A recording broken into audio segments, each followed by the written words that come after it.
সৌজন্যে স্বপ্নধরা। আসসালামু আলাইকুম ওয়া রাহমাতুল্লাহি ওয়া বারাকাতুহু। ইন্নাল হামদালিল্লাহ ওয়াসসালাতু ওয়াসসালামু আলা রাসূলিল্লাহ ওয়া বা'দ। প্রিয় দর্শক শ্রোতা, পৃথিবীর যে প্রান্ত থেকেই এই মুহূর্তে আপনারা দেখছেন, এটিএন নিউজের জুমা পূর্ববর্তী বিশেষ আয়োজন স্বপ্নধরা নিবেদিত ইসলাম কি বলে অনুষ্ঠানে আপনাদেরকে স্বাগত জানাচ্ছি আমি নিজাম বিন মুহিব। প্রিয় দর্শক, আমরা আজকে আমাদের একজন প্রিয় স্কলারকে আমন্ত্রণ জানিয়েছি, যিনি গুরুত্বপূর্ণ একটি বিষয়ে আজকে আলোচনা উপস্থাপন করবেন ইনশাআল্লাহ। আজকে আমরা আমন্ত্রণ জানিয়েছি কুষ্টিয়া ইসলামী বিশ্ববিদ্যালয়ের সাবেক প্রফেসর এবং আমাদের প্রিয় একজন স্কলার, মারকাজু ফাইজুল কোরআন আল ইসলামী ঢাকার সম্মানিত শেখুল হাদিস ফদিলাতুল উস্তাজ ডক্টর হাফেজ এবিএম হিজবুল্লাহ হাফিজাহুল্লাহকে। আসসালামু আলাইকুম। ওয়ালাইকুম আসসালাম ওয়া রাহমাতুল্লাহ। উস্তাজ কেমন আছেন? আলহামদুলিল্লাহ। আপনাকে আপনার ব্যস্ততার সময় আমরা পেয়েছি আজকে, আল্লাহ শুকরিয়া আদায় করছি, আপনার প্রতি কৃতজ্ঞতা আদায় করছি। জাযাকুমুল্লাহু খাইরান। বারাকাল্লাহ ফিক। প্রিয় দর্শক, আজকে আমরা শেখের কাছ থেকে গুরুত্বপূর্ণ যে বিষয়ে আলোচনা শুনতে চাই তা হচ্ছে ব্যবসায়ীদের রমজান।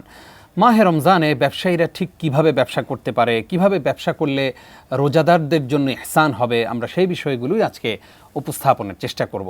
বিশেষ করে আপনাদের পরিবারে যারা ব্যবসায়ী আছেন তাদেরকে আজকের আলোচনাটুকু আপনি অবশ্যই শোনাবেন ইনশাআল্লাহ। শেখ, আমরা শুরুতেই জানতে চাই যে আমরা ব্যবসায়ী যারা আছেন, বিশেষ করে পৃথিবীর অন্যান্য দেশে আমরা দেখি রমজান আসলেই অনেক অমুসলিম দেশেও তারা জিনিসপত্রের দাম কমিয়ে দেন এবং মুসলিমদের সিয়াম কিয়াম পালনের জন্য সুযোগ করে দেন, সহজ করে দেন সব কিছু। আমাদের দেশে এর চিত্রটা অনেকটাই বিপরীত। রমজান আসলেই ব্যবসায়ীরা মনে করেন যে এটাই মুনাফা লাভের মাস এবং এই মাসেই ব্যবসা করার মাস, সবচেয়ে বেশি ইনকাম করতে হবে এই মাসেই। আপনার কাছে আমাদের জানতে চাওয়া হলো, ব্যবসায়ীরা আসলে কিভাবে এই মাসটাকে, তাদের ব্যবসাটাকে পরিচালনা করলে সৎ ব্যবসায়ী হিসাবে কিয়ামতের দিন নবীদের সাথে, সিদ্দিকীনদের সাথে, শুহাদাদের সাথে উঠতে পারবেন। জাযাকাল্লাহু খাইরান। নাহমাদুহু ওয়া নুসাল্লি আলা রাসূলিহিল কারীম, আম্মা বাদ। চমৎকার একটা বিষয়কে নির্বাচন করার জন্য আপনাদেরকে জানাচ্ছি আন্তরিক মোবারকবাদ। আসলে রমাদান তো হচ্ছে মুসলমানদের একটি ইবাদতের মাস। পুরো মাসগুলোর মধ্যেই সবগুলোতেই কিছু না কিছু ফজিলত আছে, কিন্তু রমাদানের যে ফজিলত, এই ফজিলত অন্যান্য মাসে পাওয়া যায় না। শুধু হজের মাস প্রায় কাছাকাছি চলে আসে। তো রমাদান মাস হচ্ছে মুসলমানদের প্রাণের স্পন্দনের সাথে সম্পৃক্ত। এই রমাদানকে ঘিরে মানুষ অনেক কিছু স্বপ্ন বুনে, অনেক কল্পনা করে। যারা ইবাদত গুজার তারা কীভাবে রমাদানকে কাটাবে সে নিয়ে তাদের চিন্তাভাবনা। পাশাপাশি আপনি যেভাবে বলেছেন, এই রমাদানে বিশেষ করে রোজাদার মুসলিম যারা আছেন তাদের অনেক ধরনের পরিকল্পনা থাকে, আর সেই পরিকল্পনার অংশ হিসাবে থাকে ইফতারি এবং সাহারির বিষয়। এবং দেখা যায় যে উঁচু বৃত্তের মানুষ থেকে আরম্ভ করে নিম্নবিত্ত পর্যন্ত সবাই এই রমাদানকে ভালোভাবে আপনার কাটাবার জন্য তারা চিন্তাভাবনা করে। কিন্তু বাদ যেখানে সাজে সেটা হচ্ছে দ্রব্যমূল্য বিষয়টি। তো আপনি যেমনটি বলেছেন যে পৃথিবীর অন্যান্য দেশে, এমনকি অমুসলিম দেশেও মুসলিমদের এই সময়টাকে তারাও সম্মান করে এবং সম্মান করে তারা বিভিন্ন, বিশেষ করে খাদ্যদ্রব্য যেগুলো আছে সেগুলোর দাম কমিয়ে দেয়। তবে ভিন্ন চিত্র আছে অনেক জায়গায় আমরা দেখেছি, এমনকি আরব ওয়ার্ল্ডেও এত কিছু থাকার পরেও সেখানে দেখা যায় মাঝে মাঝে কিছু বিপর্যয় ঘটে যায়। যেমন আমি বাহরাইনের কথা জানি, আমি মিশরের কথা জানি, যে তারাও কিন্তু সেখানে এক ধরনের, আমি অসাধু বললে কি অত্যুক্তি হবে কিনা জানি না, ব্যবসায় আছেন যে যারাও সুযোগ বুঝে সুযোগের সন্ধান করে। আমি আপনাকে এই জিনিসটা বলতে চাই যে দেখুন, এই বিষয়টা কিন্তু যে নবীজি সাল্লাল্লাহু আলাইহি ওয়াসাল্লামের সময় ছিল না এমনটি নয়, বরঞ্চ নবীজি সাল্লাল্লাহু আলাইহি ওয়াসাল্লামের সময়ও এক ধরনের মানে আপনার মুনাফার লাভের মানে প্ররোচনা ছিল।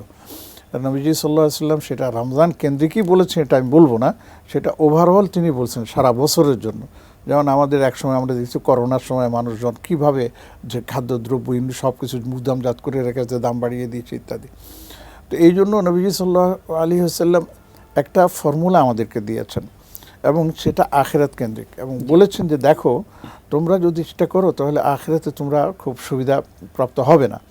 এবং সেটাকে বলা হয় আরবিতে এহতেকার। এহতেকার মানে হচ্ছে প্রয়োজনীয় দ্রব্যাদি এনে জমা করে রাখা এবং দাম বৃদ্ধির মানে অপেক্ষায় থাকা, এবং তারাই কৃত্রিমভাবে দাম বৃদ্ধি করে সেটাকে বাজারে ছাড়ে, যাতে করে সাধারণ মানুষরা কী হয়, ক্ষতিগ্রস্ত হয়, তাদের ক্রেতার মানে ক্রয় ক্ষমতার বাইরে চলে যায়। আমি একটা হাদিস পড়ে আসছিলাম যে সেখানে বলতেছেন যে সাহাবীর নামটা মনে আসছে না, তিনি বলতেছেন নবী সাল্লাল্লাহু আলাইহি ওয়াসাল্লাম বাজারে গেলেন, বাজার দিয়ে হাঁটছেন, তো হাঁটার পরে তিনি ডাক দিয়ে বললেন সবাইকে, হে ব্যবসায়ীরা। এই কথা বলার সাথে সাথে নবীজির কণ্ঠ শুনে সবাই তাকিয়ে আছে দিয়ে, তখন বলতেছে লা তাদাখিরু, খবরদার পণ্যদ্রব্য তোমরা কি করো না, জমা করো না। ওয়ালা ইয়াহতাকিরু ইল্লা খাতিউন, বলছেন যে দেখো যারা ভুল করে তারাই এর নাম কি এই দ্রব্যাদি জমা করে রাখে, কাজে এই ব্যাপারে তোমরা সাবধানতা অবলম্বন করো।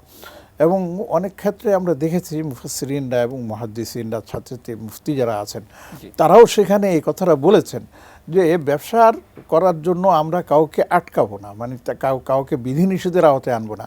তবে অবশ্যই আমরা এই কথাটা বলবো যে ব্যবসা স্বাধীন, কিন্তু তার অর্থ এই নয় আপনি যেভাবে খুশি সেভাবেই আপনি ব্যবসা করতে গিয়ে সাধারণ মানুষকে কষ্টের মধ্যে ফেলে দেবেন, এটা শরীয়ত কোনো মতেই অ্যালাউ করে না।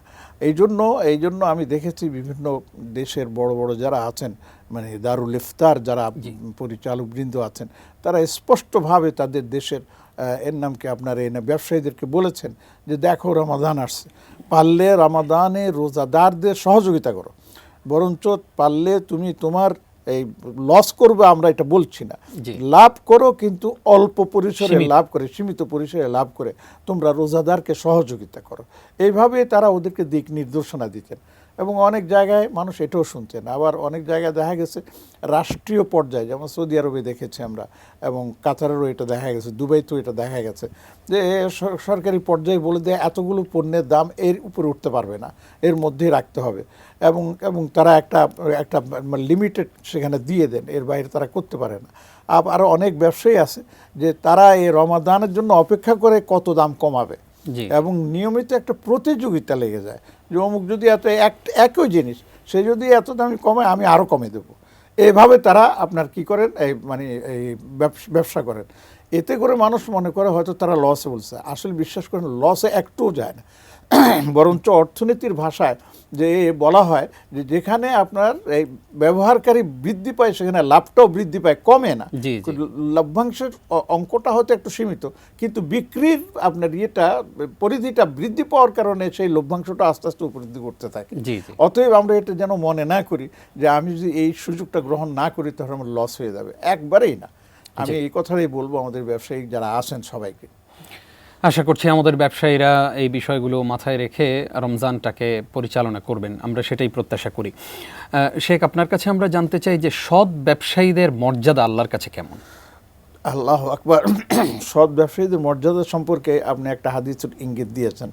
নবীজি সাল্লাল্লাহু আলাইহি ওয়াসাল্লাম সেখানে বলেছেন আত-তাজিরুস সাদুকুল আমিনু মাআল আম্বিয়া ওয়াশ শুহাদা ওয়াস সালিহিন আও কামা ক্বালা আলাইহিস সালাতু ওয়াস সালাম, যে সৎ ব্যবসায়ী যারা হবে তাদের মর্যাদা হবে আখিরাতে, যে তারা আখিরাতের মধ্যে সবচাইতে সম্মানজনক উঁচু স্থানে যারা অবস্থান করবেন। এক নম্বরে হচ্ছে নবীগণ, দুই নম্বরে হচ্ছে সিদ্দিকুন, তারপরে হচ্ছে শুহাদা সালেহিন বলা আছে, যে তাদের সাথে তারা অবস্থান করার সুযোগ পাবেন। এটা কি যেন তেন কথা, এটাকে সম্ভব? সুবহানাল্লাহ। ব্যবসায়ীদের জন্য আল্লাহ রাব্বুল আলামিন এর চেয়ে বড় বড় বড় কি যেন বলে সুসম্পদ আর কি দিবেন। আরও একটা বিষয় আমি বলি, যে দেখুন রাসূলুল্লাহ সাল্লাল্লাহু আলাইহি ওয়াসাল্লাম এর নাম কি একটা হাদিসের মধ্যে বলছেন মান আফতারা সাইমান ফাআজরুহু মান আফতারা সাইমান ফালাহু আজরুহু ওয়া আজরু মান আমিলা বিহি আও সেখান থেকে মানে এই অর্থ হচ্ছে যে ব্যক্তি কোনো রোজাদারকে ইফতারি করাবে তাহলে সে যাকে ইফতারি করেছে তার সওয়াব, রোজার যে সওয়াব, এই সওয়াবটাও সে পেয়ে যাবে, কিন্তু তাকে কমানো হবে না। শেখ, এবার আপনার কাছে আমরা জানতে চাই যে সৎ ব্যবসায়ী কারা এবং তাদের মর্যাদা আল্লাহর কাছে কি? জাযাকাল্লাহু খায়রান। আপনি আলোচনার শুরুতে একটা হাদিসের একটা বলেছিলেন, প্রায় মানে মর্মার্থ বলেছিলেন, যে হাদিসের মধ্যে এইভাবে আসছে আত-তাজিরুস সাদুকুল আমিনু মা আল আম্বিয়া ওয়াস সালিহিন ওয়াস শুহাদা ওয়াস সালিহিন। যে দেখুন, যারা সৎ ব্যবসা করে, আল্লাহ রাব্বুল আলামিন আখিরাতে সর্বোচ্চ মাকামে যারা মানে উড্ডীন হবেন এবং সেখানে তারা আসীন হবেন, যেমন নবীগণ আছেন, নবীগণের পরে আছেন আপনার সিদ্দিক, তারপরে আছেন সুহাদা। আল্লাহ রাব্বুল আলামিন এই সৎ ব্যবসায়ীদেরকে তাদের সাথে অবস্থানের সুযোগ করে দেন। সুবহানাল্লাহ। এটা বিশাল একটা প্রাপ্তি। এছাড়াও আমি আরেকটা বিষয় আপনাদের দৃষ্টি আকর্ষণ করব, যে এই ব্যবসায়ীগণ যদি এই নিয়তে ব্যবসাটা করেন যে আমি দাম কমিয়ে দেব, এই উদ্দেশ্যে যে আমার রোজাদার ভাইরা এই পণ্যগুলো নিয়ে তারা ইফতারি করবে, তারা সাহারি করবে, তাহলে তাদের লাভটা কি? অনেকে এই কথা বলেছেন যে দেখুন হাদিসের মধ্যে যেটা আসছে মানাফতারা সায়েমা, যে যদি কেউ একজন সায়েমকে মানে একজন রোজাদারকে যদি সে ইফতারি করায়, তাহলে সে তার পুরো সওয়াবটাও তিনি পেয়ে যাবেন। সুবহানাল্লাহ। কিন্তু রোজাদারের সওয়াব কিন্তু কমবে না, সে তারটা পাচ্ছে, ইনিও এটা পাচ্ছেন। জি। তো এই ব্যবসায়ী যদি এই নিয়তে করেন যে আমি কমিয়ে দেব, এই নিয়তে যে যতটুকু আমি পেতাম বাকিটা আমি মানে যারা রোজাদার আছে তাদের সহযোগিতার জন্য করছে, ইহসানের জন্য করছে, তাহলে তিনিও সে সওয়াবটা পেয়ে যাচ্ছে। মাশাআল্লাহ। আল্লাহু আকবার। আমরা গুরুত্বপূর্ণ একটি হাদিস শুনলাম, আসবো আপনার কাছে আবারও ইনশাআল্লাহ ছোট্ট একটি বিরতির পর। প্রিয় দর্শক, আপনারা দেখছেন এটিএন নিউজের জুমা পূর্ববর্তী বিশেষ আয়োজন ইসলাম কি বলে। অনুষ্ঠানটি নিবেদন করছে স্বপ্নধরা। অনুষ্ঠানের এ পর্যায়ে ছোট্ট একটি বিরতি নিচ্ছি, আশা করছি সঙ্গেই থাকবেন।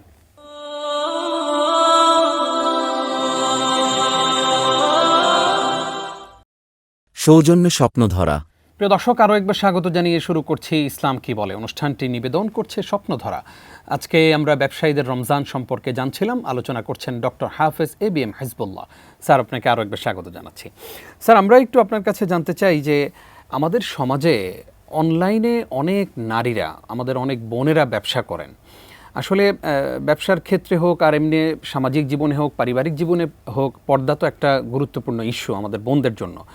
নারীরা যদি কেউ অনলাইনে ব্যবসা করতে চান, কিভাবে করতে পারেন? জাযাকাল্লাহ খায়ের, চমৎকার একটি প্রশ্ন তুলেছেন এবং দুঃখজনক হলো সত্য, এর মধ্যে নারীরা বিভিন্নভাবে কিন্তু একটা গুনাহে লিপ্ত হয়ে যাচ্ছেন। জি জি। ইচ্ছাই হোক অনিচ্ছাই হোক। ব্যবসাটা কিন্তু হালাল ব্যবসা, যেটা আমরা আগেও বলেছি, এবং ব্যবসার করার ক্ষেত্রে নবীজির উৎসাহ কিন্তু আছে। তো যাই হোক, তো মহিলাদেরকে ব্যবসা করার ক্ষেত্রে নিষিদ্ধ করা হয়নি। জি। বরঞ্চ আমরা জানি আমাদের আম্মা জান হযরত খাদিজাতুল কুবরা রাদিয়াল্লাহু তাআলা আনহা, তিনি নিজেও একজন ব্যবসায়ী ছিলেন। সেই দৃষ্টিকোণ থেকে এবং শরীয়তের দৃষ্টিকোণ থেকে মেয়েদেরকেও ব্যবসা করার অনুমতি দেয়া আছে, কিন্তু সেই অনুমতির অর্থ এই নয় যে তারা নিজেদেরকে ব্যবসার খাতিরে এমন কিছু অবলম্বন করবেন যেটা সওয়াবের পরিবর্তে গুনাহ হয়ে যায়, তাহলে কিন্তু হিতে বিপরীত হয়ে গেল। আমি যতটুকু এই বেশ কিছুদিন থেকে দেখছি বিভিন্ন মানে পরিবারে, এমনকি আমাদের অনেকের পরিবারও দেখছি যে মোবাইল নিয়ে দেখছে যে কোথায় কি যেন বলে 3 পিস বিক্রি হচ্ছে, কোথায় শাড়ি বিক্রি হচ্ছে, এবং সেখানে কখনো দেখা যাচ্ছে যে ছেলেরা গায়ে শাড়ি জড়িয়ে মানে উপস্থাপন করছে, আবার কোথাও মেয়েরা উপস্থাপন করছে, আপনার চেইন, লকেট, আংটি এগুলি সব দেখাচ্ছে ইত্যাদি, কিন্তু তারা সব মানে সেই মানে বেপর্দা আমরা যেটাকে বলি হিজাববিহীন তারা সেগুলো করতেছে। তো শরীয়ত তো বোনদেরকে এভাবে উপস্থাপন করতে অনুমতি দেয় না। আপনি যদি করতেই চান, আপনি সেগুলো যদি আপনি ডেমনস্ট্রেশনে নিয়ে আসতে চান, তাহলে সেখানের বিভিন্ন প্রক্রিয়া আছে, আপনি সেই প্রক্রিয়ায় কোনো মহিলাকে উপস্থাপন না করে ওইভাবে উপস্থাপন করুন। এমনকি কোনো পুরুষকেও আমি উপস্থাপন করতে নিষেধ করি এই জন্য যে পুরুষদের জন্য আপনি যতই মেয়েদের কাপড় বিক্রি করেন, তাহলে সেটা পরে কে সে নিজেকে মেয়ে ভাববে? এটা তো আরও মারাত্মক বিপর্যয়ের দিকে যাবে। এই জন্য আমি তাদেরকে বলবো, বোনদেরকে বলবো যে আপনারা ব্যবসা করুন, কোনো আপত্তি নেই, আপনারা জিনিসগুলোকে অনলাইনে ছড়িয়ে দেন, তাতেও আপত্তি নেই, কিন্তু দয়া করে আপনারা নিজেদের দেহ প্রদর্শনী, আমি বলবো না, কিন্তু হয়ে যায় প্রায় দেহ প্রদর্শনীর মতো। এমনটা এটা করতে গিয়ে তাদেরকে সাজুগুজু করতে হয়, অনেক কিছু করতে হয় যেটা মানুষের দিলকে আকর্ষণ করে এবং অনেক কিছু হয়, এবং সেটা যদি মেয়েরাই দেখে তাই না, বরঞ্চ স্বামী স্ত্রী মিলে দেখতেছে কোনটা পছন্দ হয় স্ত্রীর, কোনটা পছন্দ স্বামী, অনেক কিছু এখানে আছে। অতএব আমি এটাকে নিরুৎসাহিত করছি না, তবে যে পদ্ধতি সেটাকে আমি নিরুৎসাহিত করতেছি। ওনারা ব্যবসা করতে পারবেন, এতে কোনো শরীয়তের বাধা নেই। আমরা কিন্তু খুবই গুরুত্বপূর্ণ একটি বিষয় আমাদের বোনদের জন্য উপহার দিয়েছি আলহামদুলিল্লাহ। আমাদের বোনরা যারা ব্যবসা করেন, আমাদের স্যার বলেছেন ব্যবসা করতে আপনার নিষেধ নাই, কিন্তু ইসলাম আপনাকে যে সীমারেখা দিয়ে দিয়েছে সেই সীমারেখার মধ্যেই আমরা ব্যবসা করব। আল্লাহ এই ব্যবসার মধ্যেই কিন্তু বরকত ঢেলে দেবেন ইনশাআল্লাহ। স্যার, এবার আমরা আপনার কাছে জানতে চাই যে আমাদের অনেক ব্যবসায়ীরা আছেন যারা মিথ্যা কসম করে পণ্য বিক্রি করেন। এই ব্যবসায়ীদের ব্যাপারে আসলে কি বলবেন এবং আল্লাহর কাছে তাদের কি অবস্থা হবে, কি শাস্তি পাবেন তারা? সুবহানাল্লাহ। মিথ্যা তো মিথ্যাই, জি, মিথ্যাকে তো আর সত্য বলা যাবে না, বরঞ্চ মিথ্যার জন্য আল্লাহ রাব্বুল আলামিনের দরবারে তো অভিশাপের আপনার মানে কি আছে, ফয়সালা আছে এবং ধমকি আছে। কোরআনে কারীমে আল্লাহ পাক বলতেছেন আলা লাআনাতুল্লাহি আলাল কাযিবিন, যারা মিথ্যা করে তাদের উপর আল্লাহ লানত হোক। আর বিশেষ করে মিথ্যা বলে পণ্য ব্যবসা করা, পণ্য বিক্রয় করা, এটা ব্যাপারেও হাদিসের মধ্যে আপনার আল্লাহ রাব্বুল রাসূলুল্লাহ সাল্লাল্লাহু আলাইহি ওয়াসাল্লাম পক্ষ থেকে সতর্কবাণী আছে। অতএব আমি বলবো যে খবরদার, আপনি যা আছে সেটাই করেন। আমি আপনি কয়েকটা ঘটনা বলছি ছোট্ট করে। এক নম্বর হচ্ছে যেমন নাকি দেখেন নবীজি সাল্লাল্লাহু আলাইহি ওয়াসাল্লাম বাজার দিয়ে যাচ্ছেন, তো যাওয়ার সময় দেখলেন যে এক সাহাবী, সে ব্যবসায়ী, সে আপনার কী করতেছে, খেজুর বিক্রি করতেছে, উপরে চমৎকার খেজুরগুলো সাজিয়ে রেখেছে। তো নবীজি সাল্লাল্লাহু আলাইহি ওয়াসাল্লাম সেখানে হাত ঢুকিয়ে দিলেন, দিয়ে নিচে সমস্ত ভিজা খেজুর, আবার কিছু দুর্বল। বলছে তুমি এটা কি করতেছো? এটা ইয়া রাসূলুল্লাহ, ওগুলো যদি উপরে দিয়ে তো মানুষ নেবে না, এই জন্য আমরা উপর থেকে উপরে এটা দিয়ে রেখেছি। তখন আল্লাহর রাসূল বলতেছেন মান গাশশানা ফালাইসা মিন্না, যে মানুষকে ধোঁকা দেয় সে আমার উম্মতের অন্তর্ভুক্ত হতে পারবে না। তোমার কাছে যেটা আছে সেটা তুমি দিয়ে দাও, বলে এটা আছে ওইটা আছে। এই জন্য আমি বড় বড় সালাফদের কথাও দেখেছি, এমনকি ইমাম আবু হানিফা রাহমাতুল্লাহ আলাইহি ঘটনা জানি। সেদিন আরেকটা ঘটনা পড়তেছিলাম, আরেকজন আব্দুল্লাহ ইবনুল মুনকাদের, যতটুকু মনে পড়ে, মনের ঘটনা পড়ছে। উনি দোকানে বলে গেছেন এই পণ্যটা 5 দিরহাম আর এই পণ্যটা হচ্ছে 10 দিরহাম, এইভাবে বিক্রি করো। কর্মচারীকে দিয়ে গেছে, এক কর্মচারী আসছে, সে 5 দিরহামেরটা নিছে, বললো যে কিন্তু কর্মচারী বিক্রি করছে ওটা 10 দিরহাম। উনি এসে বললেন বিক্রি হয়েছে, বললে হুজুর এটা বিক্রি হয়েছে 10 দিরহাম। কেন তোমাকে কেন বলেছে 5 দিরহামে বিক্রি করতে? আমি 10 দিরহাম বলে ফেলেছি। আর তিনিও সন্তুষ্টি নিয়ে গেছেন, বলছে না এটা অন্যায় হয়েছে। তিনি খুঁজে খুঁজে ওই লোকটাকে বের করেছেন, বের করে বলেছেন দেখো এটার দাম ছিল 5, তোমার থেকে নিয়েছে 10, এখন তোমার কাছে অপশন আছে, হয় ফেরত দাও, তোমার টাকা ফেরত নাও, অথবা তুমি এটা যদি নিতে চাও আমি 5 টাকা তোমার ফেরত দিয়েছি সেটা নিয়ে যাও। মানে এই ছিল সৎ ব্যবসা, বুঝে আসছে? এখন কি সেটা আছে? এই জন্য আমি বলবো যে ভাই, মিথ্যা কথা বলে আর মানুষের কাছে মিথ্যা প্ররোচনা দিয়ে কত টাকাই বা আর ইনকাম করবেন, আর সেটা কি আপনার সাথে যাবে? কিন্তু আপনি যে এই মিথ্যা কথাগুলো বলছেন হে ব্যবসায়ীবৃন্দ, আপনার এই মিথ্যা তো আপনার সাথে চলে যাচ্ছে, আর এর দ্বারা উপার্জিত যে সমস্ত আপনি এর নাম কি যে টাকা পয়সা সম্পদ আপনি অর্জন করছেন, এটা কতটুকু হালাল হবে একটু মেহেরবানি করে মুফতি সাহেবদেরকে জিজ্ঞেস করে নিলে অনেক ভালো হয়, আর তাহলে আর এগিয়ে যেতে পারবেন না। আশা করছি আমাদের দর্শকরা এবং বিশেষ করে আমাদের যেই দর্শকরা এই মুহূর্তে দেখছেন যাদের পরিবারে ব্যবসায়ী আছেন, সতর্ক থাকবেন। মাহে রমজানের এই সময়টাতে আমরা যেন মানুষের প্রতি জুলুম না করি, আমার ইনকামটা যাতে হারাম না হয়ে যায়। আমি এই যে নামাজ পড়ছি, রোজা রাখছি, এরপরে মিথ্যা কথা বলে যদি পণ্য বিক্রি করি, ইনকামটা হালাল হবে না। আমাদের স্যার কিন্তু ইঙ্গিত দিলেন যে আমরা মুফতি সাহেবদের কাছে জিজ্ঞাসা করে নেব যে আমার ইনকামটা হালাল হচ্ছে কিনা। স্যার, আমরা অনুষ্ঠান শেষ করব, ছোট্ট করে আপনার কাছে জানতে চাই যে ব্যবসায়ীরা, আমাদের অনেক মুসাফির রোজাদার আছেন যারা হয়তো হাঁটছেন বা কোনো এক জায়গায় যাচ্ছেন, ইফতারের সময় হয়ে গেল, আমরা ব্যবসায়ীরা কি একটু এগিয়ে আসতে পারি না যে ভাই আমার দোকানে আসেন, একটু আমার সাথে ইফতার করে নেন, এইরকম কোনো প্ল্যান কি আমরা হাতে নিতে পারি? অবশ্যই নিতে পারি। মজার ব্যাপার বলি, এটা দেখেছি আমি আলহামদুলিল্লাহ সৌদি আরব যখন ছিলাম, এখনও নাকি পাওয়া যায়। ইফতারির আগে ওরা ধুমসে বিক্রি করে, কিন্তু যখন ইফতারির সময় হয়ে যায় তখন বিক্রি বন্ধ, এবার রোজাদারকে ডাকতে থাকে, বসতে থাকে। আমাদের দেশেও কিন্তু আমি এটা দেখেছি, বিভিন্ন জায়গা আছে, এখনো কম বেশি আছে। ইফতারির সময় হলে একবারে সবাই আপনার বুট মুড়ি পেঁয়াজ সব মিলে সব বিক্রি বসে, আর সবাইকে ডাকতে থাকে আসুন আমাদের সাথে ইফতারি করুন। হ্যাঁ, এই বিষয়টা যদি করতে পারে তাহলে তো বিশাল একটা কাজ হয়। আমাদের মুসাফিররা তো সবসময় একরকম থাকে না, সাথে পানি থাকে না, সাথে অন্য কিছু থাকে না, ইফতারির টাইম হয়ে গেছে, বাসায় গিয়ে পৌঁছাতে পারে নাই, তখন কি করে হয়তো তারা মসজিদে দিয়ে দৌড়ায়, কিন্তু মসজিদে হয়তো দূরে থাকে, তখন হাঁটতে থাকে, কি করবে? তো এখন যদি এইভাবে যদি আমাদের ব্যবসায়ীরা ডাকতে থাকেন ভাই মুসাফির আপনারা যে থাকেন আসুন আমাদের সেই ইফতারিতে অংশগ্রহণ, তাহলে তারা নিশ্চিন্তে এবং সুন্দরভাবে ইফতারিতে অংশগ্রহণ করতে পারেন। অনেক সওয়াব, পুরো সওয়াব। আমি তো বলেছি না আগে যে ইফতারি করালে যাকে ইফতারি করানো হচ্ছে তা তিনি যে সওয়াব পাবেন, ওই যিনি ইফতারি করিয়েছেন তিনিও সেই সওয়াব পাবেন, আর ইফতারি যে রোজাদার তার সওয়াবে কোনো কমতি হবে না, তার থেকে কেটে দেওয়া হবে না, বরং পুরোটাই দেওয়া হবে। সুবহানাল্লাহ, আমরা আমল করার চেষ্টা করব স্যার। আপনি কষ্ট করে আমাদেরকে সময় দিয়েছেন, সেই জন্য আপনাকে ধন্যবাদ। জাযাকুমুল্লাহ খায়র। আপনারা আমন্ত্রণ জানিয়েছেন, এই জন্য আল্লাহ পাক আপনাদের দুনিয়া আখিরাতে সমৃদ্ধি দান করুন। আল্লাহুম্মা আমিন। প্রিয় দর্শক, এতক্ষণ যারা আমাদের সঙ্গে ছিলেন আপনাদেরকেও ধন্যবাদ জানাচ্ছি। আপনারা এই আয়োজন দেখছিলেন এতক্ষণ।